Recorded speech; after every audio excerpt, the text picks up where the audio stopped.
All right, everybody, check it out. Got one for you. So now, those of you who don't know, my name is Joey. Most people know me by Snow Rock. I'm San Diego neighborhood Crip. But I got a little story I wanted to tell y'all, and it's basically about life.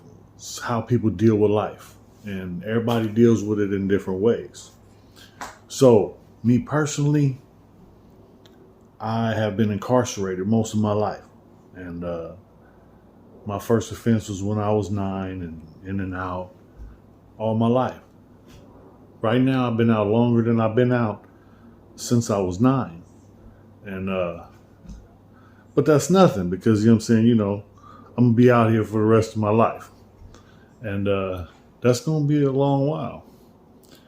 I'm a can't stop, won't stop guy.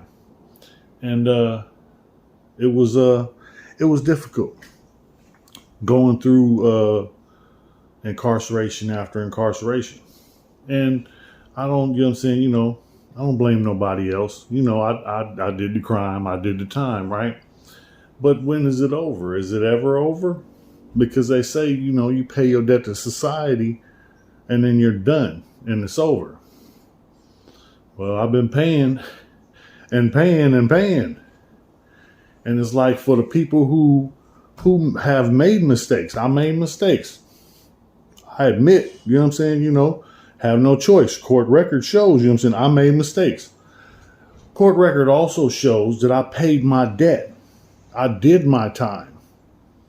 But people still look at me as a felon. I'm a convict.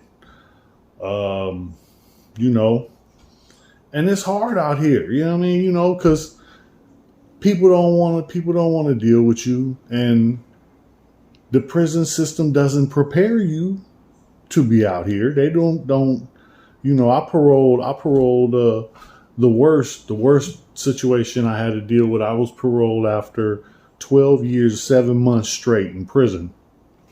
I paroled with no family left in San Diego.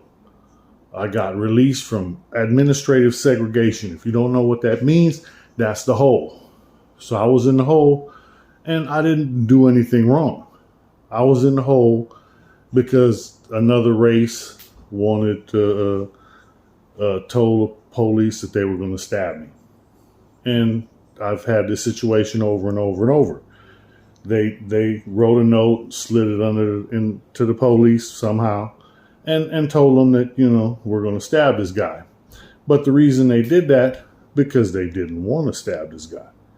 Because it's been tried many times, If you look at some of my other videos, I speak about it.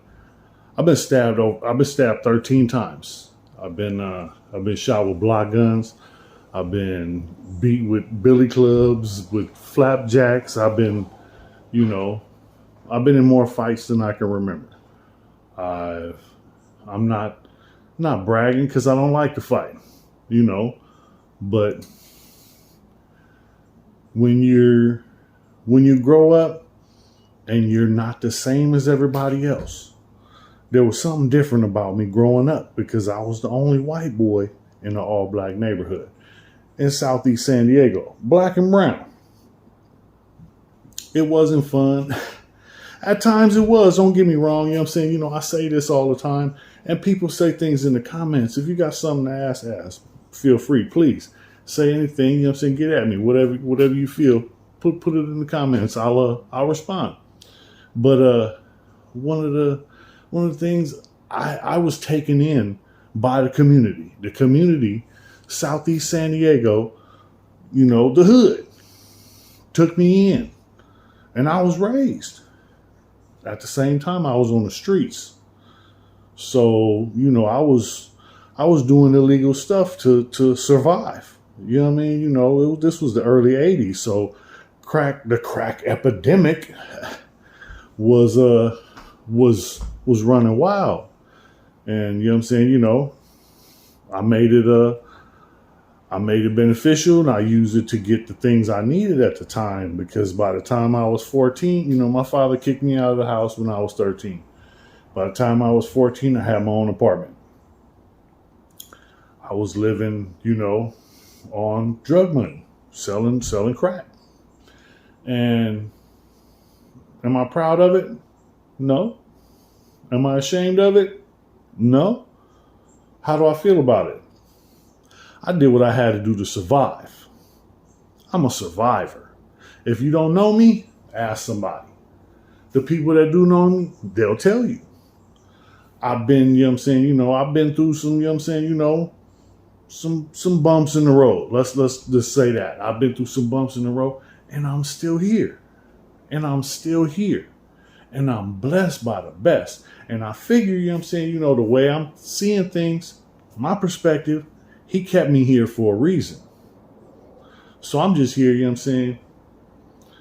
to let it be known, I'm blessed by the best, praying for the rest. Holla at me. This is just something quick. I got something good for you. The holidays been coming. I've been dealing with my family. I had a bunch of family come into town. Man, life is good. Happy holidays. Y'all do your thing. I'm going to keep this one short, but I got some more coming for you. So stay tuned. Info.